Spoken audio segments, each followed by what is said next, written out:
Shalom, welcome to Up Close and Personal Podcast with me Rebecca Masih from Menara Doa, Jakarta.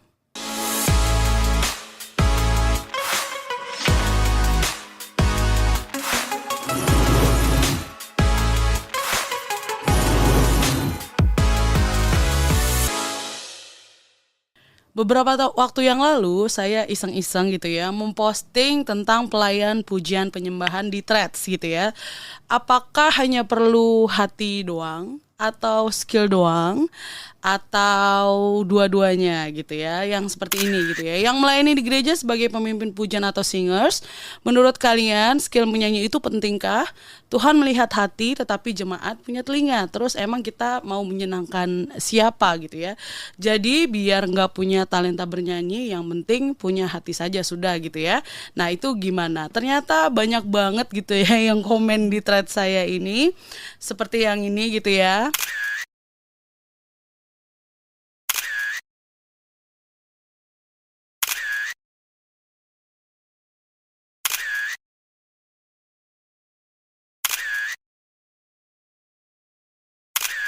Nah, di dalam Mazmur 33 ayat 3 dikatakan, nyanyikanlah baginya nyanyian baru, petiklah kecapi baik-baik dengan sorak-sorai. Dalam Amplified Bible dituliskan, sing to him a new song, play skillfully on the string with loud and joyful sound. Play skillfully, bermain dengan terampil.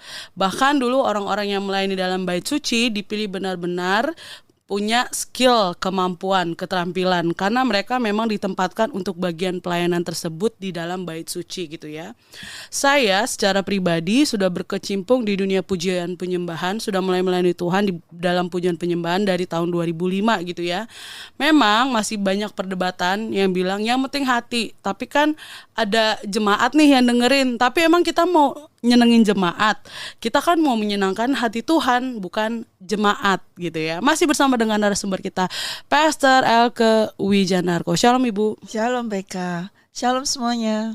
Iya nih Bu, masih ada perdebatan nih ya Bu ya, antara yang penting hati aja, skill nomor sekian, tapi pas pelayanan ya gitu deh ya, bikin jemaatnya kayak mengernyitkan dahi karena musiknya kemana, wele kemana gitu ya.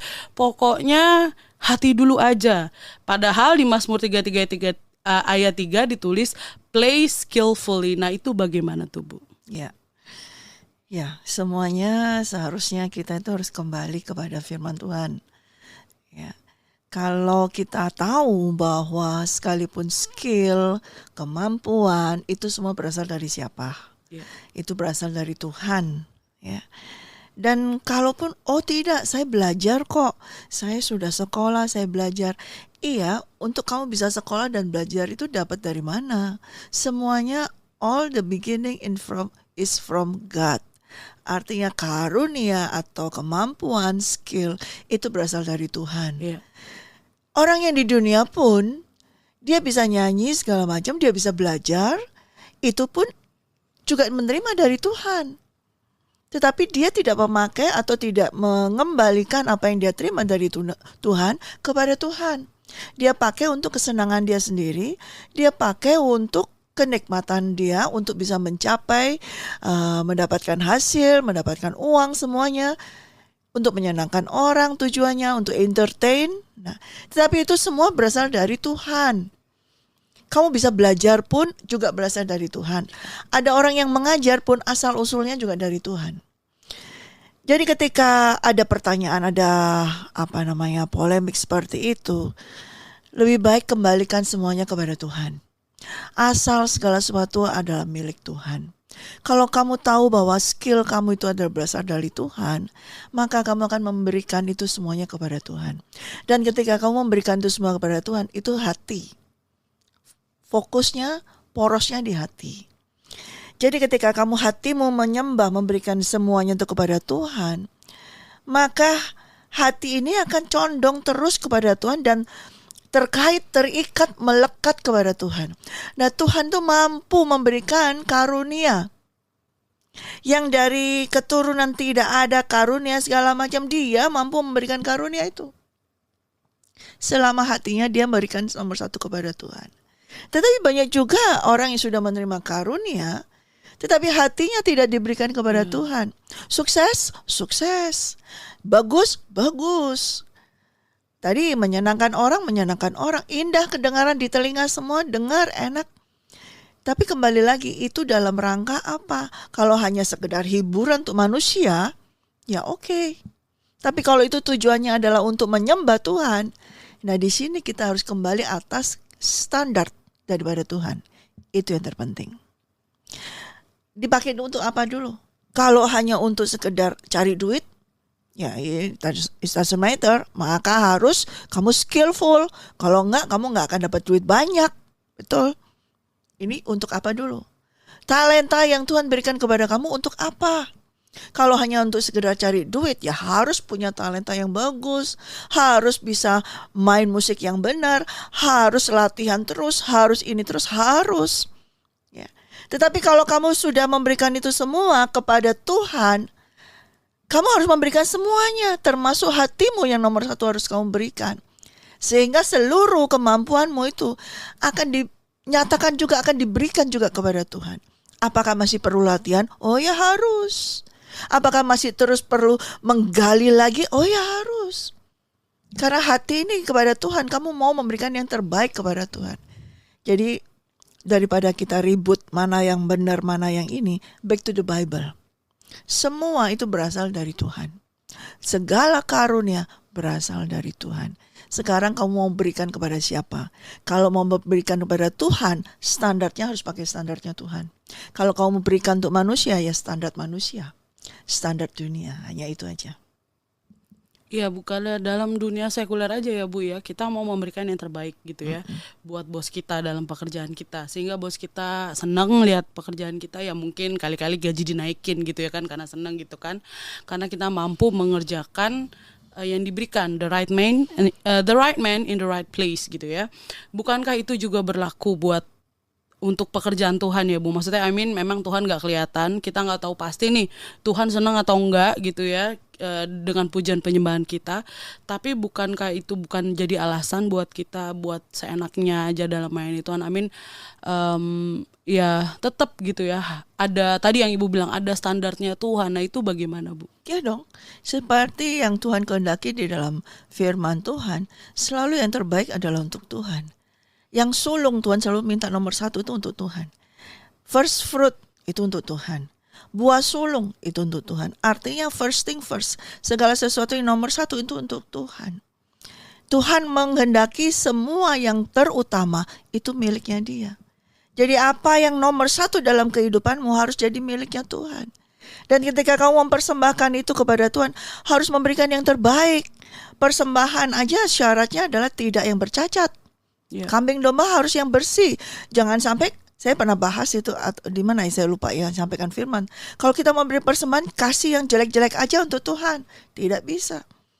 Kasih yang bocel-bocel aja buat Tuhan. Tidak. Dia harus memberikan, kita harus memberikan kepada Tuhan yang terbaik, yang buah sulung malah, yang terutama, yang lahir duluan.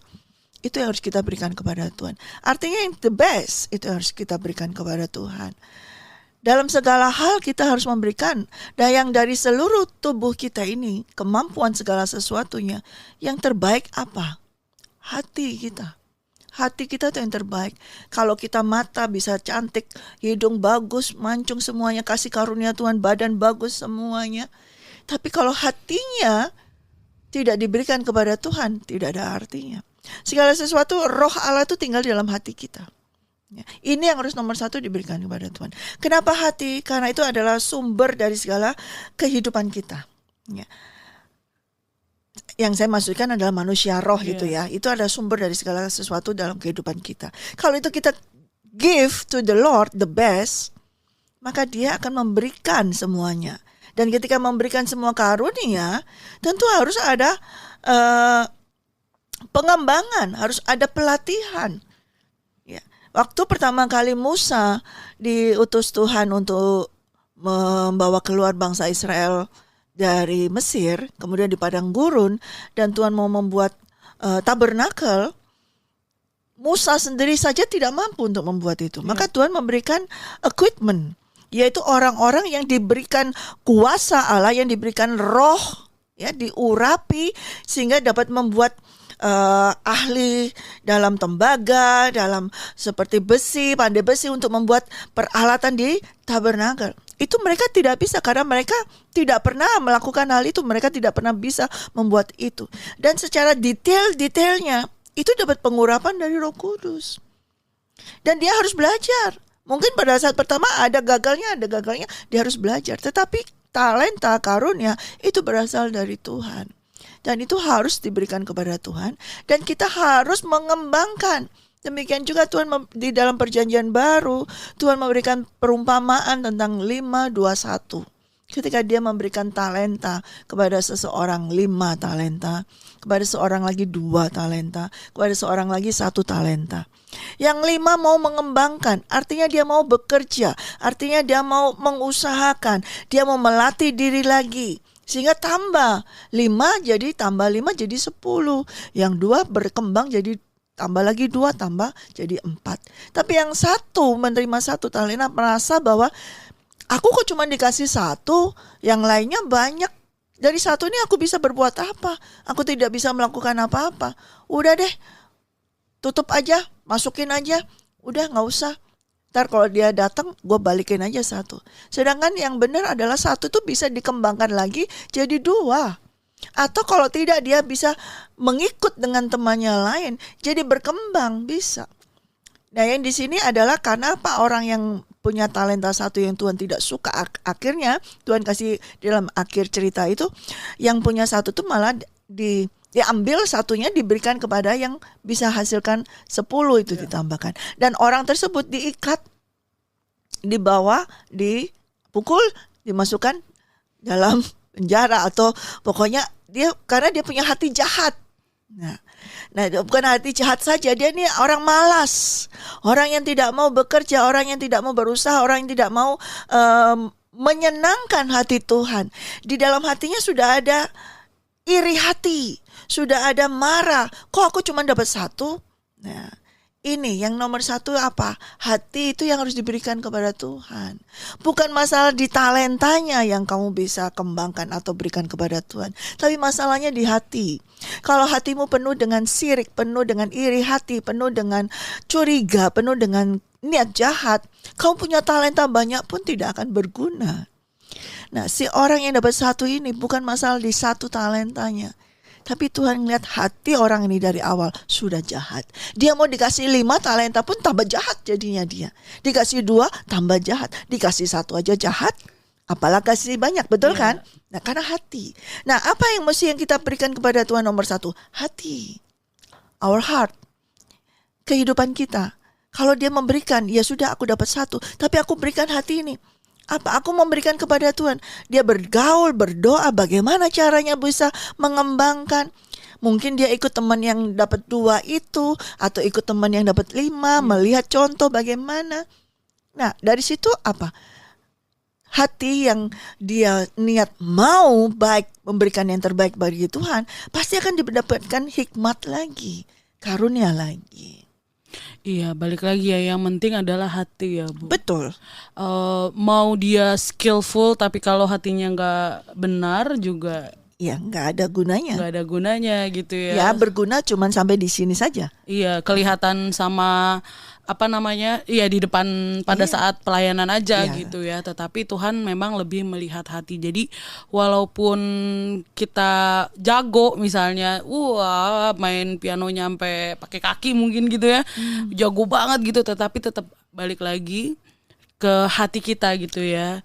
Begitu juga dengan mungkin ada sebagian yang aku pernah juga ya Bu, ya maksudnya karena udah lumayan lama gitu ya. Ada juga yang hatinya, ya aku nggak bilang gitu, maksudnya dari kelakuannya gitu ya, maksudnya kelihatannya sudah tahu tidak bisa, tetapi tetap memaksakan karena pengen tampil gitu ya Bu ya. Nah berarti kan, itu hatinya belum benar.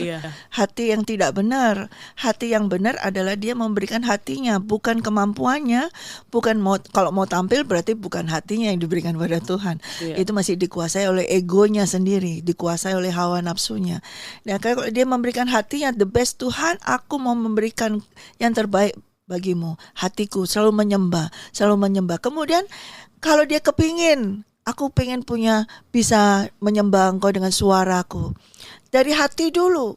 Maka saya percaya Roh Kudus nanti akan memberikan kemampuan. Dan tentunya dia harus terus-menerus bergaul, berdoa, bergaul, dan ya belajar. Kalau memang dia suka menyanyi, ya mulai harus belajar, harus mendengarkan gimana nyanyian yang benar, nadanya seperti apa, harus mau menggali di situ. Ya, kalau hanya sekedar untuk tampil aja berarti hatinya tidak benar masih. Ya, dan bukan masalah hati, oh aku mau untuk Tuhan, yang penting hatiku menyembah untuk Tuhan. Tapi dia kepingin tampil, nah itu sudah bukan, itu nggak benar. Kalau dia mau tampil aja berarti bukan hati yang untuk Tuhan, bukan hati yang menyembah. Hati yang menyembah justru tidak perlu tampil. Iya. Ya, di dalam hati yang menyembah itu hatinya dia tidak perlu. Tuhan Yesus katakan, mengajar kepada kita kalau kita berdoa di tempat yang tersembunyi, kita melakukan segala sesuatu untuk Tuhan di tempat yang tersembunyi. Maksudnya bukan terus kita di balik pintu terus, tapi kita dari hati ini yang nomor satu, yang di tempat yang orang lain nggak tahu. Nah nanti pada suatu saat kalau kita ini terus, mungkin di depan orang kita diam, tapi kita latihan, kita belajar atau ini belum tampil, belum ini, tapi terus sampai suatu saat ketika Tuhan melihat hati kita ini sudah terus fokus kepada Tuhan dan ingin menyembah Tuhan, Tuhan pasti akan bisa, entah bagaimana caranya bisa dibawa untuk ditampilkan oleh Tuhan. Kalau dia sudah siap. Ya itu balik lagi ya, kesiapan hati. Karena ketika kita nggak siap, terus kita tampil, wah itu kesombongan. Betul. Sudah di depan mata. Ya, itu akan merupakan kejatuhan. Iya. Ya. Itulah makanya nomor satu kalau saya tetap harus fokus di hati. Hati kita hanya untuk Tuhan, semua hidup kita untuk Tuhan, dan kita harus tahu bahwa apa yang kita miliki berasal dari Tuhan. Dan kita harus berikan kepada Tuhan. Nah mengenai kapan tampilnya itu, kalau kita kepada Tuhan ya kita nggak perlu tampil, Tuhan sendiri akan menampilkan kapan waktunya kita. Iya betul, saya juga mengalaminya sering gitu ya, tidak dilihat oleh orang gitu awal-awal. Wah dipandang aja enggak gitu ya, bukan pakai sebelah mata lagi gitu ya, di merem gitu kalau ngelihat. Tetapi bagaimana Tuhan mempersiapkan saya di waktu itu ya Bu ya, sampai detik hari ini. Nah tadi saya sempat menyebutkan istilah the right man in the right place. Mungkin kenapa kita nggak bisa ini di dalam bidang pujian penyembahan ya Bu ya, mungkin dan memang tidak diperlengkapi oleh Tuhan gitu ya, mungkin memang bukan di situ pelayanan kita gitu ya, bisa jadi pembicara atau mungkin jadi pendoa atau konselor atau banyak gitu ya. Kalau semua jadi pendeta terus yang jadi jemaatnya siapa gitu ya, semua jadi pembicara gitu kan, nggak begitu. Makanya disebut dengan kesatuan tubuh Kristus. Ada yang jadi mulut, ada yang jadi mata, ada yang jadi kuku, ada yang jadi kaki dan lain sebagainya. Nah itu bagaimana tuh Bu? Ya, betul, memang seperti itu karena Tuhan juga memberikan berbagai macam karunia.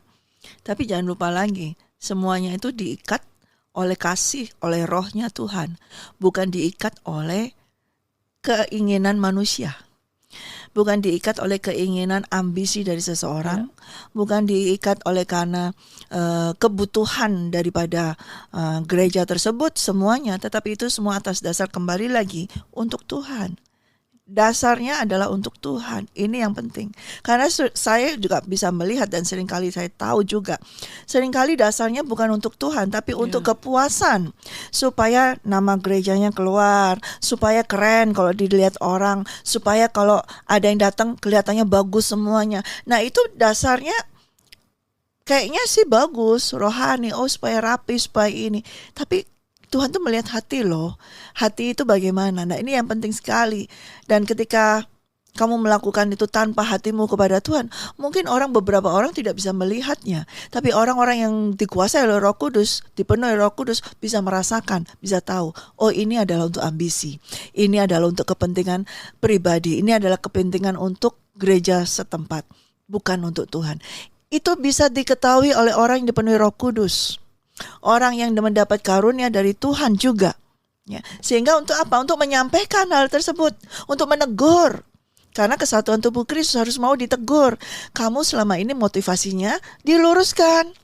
Sehingga apa yang sudah engkau capai, gerakan semua itu tidak sia-sia. Diluruskan kembali, dasarnya itu harus benar.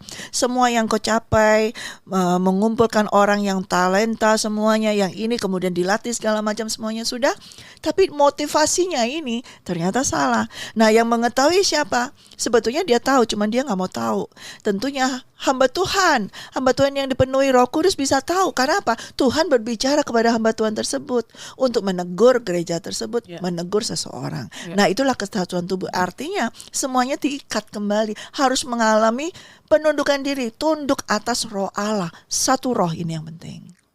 Ya, satu roh ya, tunduk kepada Roh Tuhan. Ya memang balik lagi ya Bu ya, segala sesuatu tuh Tuhan selidiki hati kita. Betul. Gitu ya. Jadi memang apapun motivasi kita itu bakalan ketahuan gitu ya sama Tuhan gitu. Ketahuan, Tuhan tahu pasti. Kita nggak bisa bohong sama Tuhan, kita nggak bisa bohong sama diri kita sendiri. Dan Tuhan akan memberikan hambanya yang diurapi untuk menyampaikan hal tersebut untuk kegunaan kesatuan tubuh Kristus, untuk dia sendiri.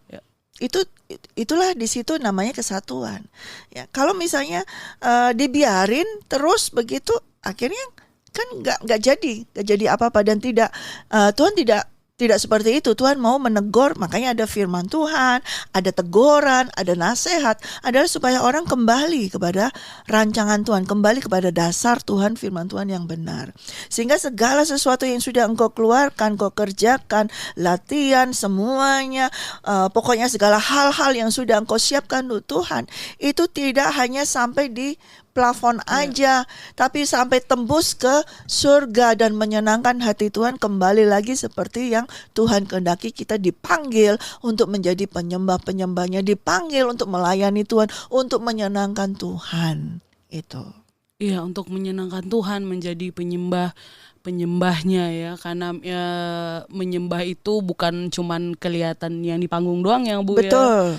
Di dalam tadi yang Bu bilang, di ruang-ruang tertutup yang tidak dilihat oleh orang-orang, itulah penyembahan kita yang sebenarnya gitu. Penyembahan itu bukan hanya pas ibadah 2 jam, tapi 24/7 di dalam kehidupan kita, di dalam hati kita. Nah, yang tahu adalah Tuhan dan kita. Iya, jadi kalau masih ada perdebatan ya, wah yang penting hati, yang penting skill gitu ya, skill deh tuh, skill gitu, yang penting skill gitu ya, yang penting hati gitu ya. Ya, saya kembalikan kalau begitu, yang penting adalah Tuhan Yesus, itu yang penting. Jadi mau masalah hati, mau masalah skill, tapi masalahnya adalah di Tuhan Yesus. Dan kalau hatimu oke, yang penting hati, tapi hatimu benar nggak? Itu juga masalah. Ya kan? Skillmu yang penting skill, tapi skillmu benar nggak? Ya, itu masalah. Tapi semuanya yang terutama adalah Tuhan Yesus. Kalau kita menomor-satukan Dia, maka Dialah yang akan bisa mengubah hati kita. Dia memberikan hatinya kepada kita. Kita ini tidak bisa menyembah Tuhan loh. Tidak ada satu orang pun yang bisa menyembah Tuhan kalau tidak ada Roh Allah, Roh Kudus yang dicurahkan kepada kita, diberikan kepada kita. Kita gak akan bisa. Sebut nama Tuhan aja kita gak bisa. Semuanya itu berasal dari Tuhan. Jadi kita jangan sombong. Kita bisa menyembah Tuhan. Oh, karena aku punya hati yang menyembah kepada Tuhan. Hati-hati, hatimu jadi sombong kalau kamu seperti itu. Tidak ada yang bisa kita sombongkan dalam kehidupan kita. Skill, talenta dari mana? Dari Tuhan. Tidak ada. Kita lihat dari kecil kita lahir, talenta kita apa? Nggak ada, paling nangis. Ya kan? Dari kecil nangis, mau nangis seperti itu. Bicara aja belum bisa, ya kan? Tapi kalau kita bisa bicara, apakah karena kita yang berusaha? Tidak, semuanya karena Tuhan. Ya, karena kita ada Roh Allah yang di dalam kita yang menyambut kita untuk kita ada pertumbuhan. Nah, ini kita harus kembalikan. Jadi yang terpenting nih saudara semuanya, Tuhan Yesus Kristus, itu yang terpenting. Utamakan Dia dalam segala hal kehidupan. Apakah itu penyembahanmu, apakah itu pekerjaanmu, di mana saja, apa saja, hatimu harus terutama untuk Tuhan Yesus. Amin. Iya, hati yang terutama untuk Tuhan Yesus, menjadi pusat penyembahan kita adalah Tuhan Yesus sendiri ya, bukan diri kita. Karena sometimes aku juga pernah mengalami ketika aku menyanyi, aku menyenangkan kupingku sendiri ternyata. Betul. Penyembahan tetapi menyenangkan telinga sendiri gitu ya, bukan buat Tuhan gitu. Nah, balik lagi semuanya itu hanya untuk Tuhan Yesus. Hanya untuk Tuhan Yesus. Ya, untuk bisa ke Tuhan Yesus ya tentunya kita harus membuka hati kita ya, menyerahkan, memberi diri kita, segala kelemahan kita kepadanya, maka Dia akan memberikan karunia tersebut. Amin. Terima kasih Ibu. Sama-sama Rebecca. Biarlah polemik ini sudah tidak ada lagi gitu ya. Amin. Hanya satu tujuan kita, yaitu Tuhan Yesus itu sendiri. Sampai di sini dulu podcast kita pada hari ini. Terima kasih untuk support Bapak, Ibu, Saudara, Saudari sekalian. Jangan lupa di like, subscribe, dan nyalakan lonceng serta share podcast Up Close and Personal. Be ready for He is coming. God bless you. Bless you.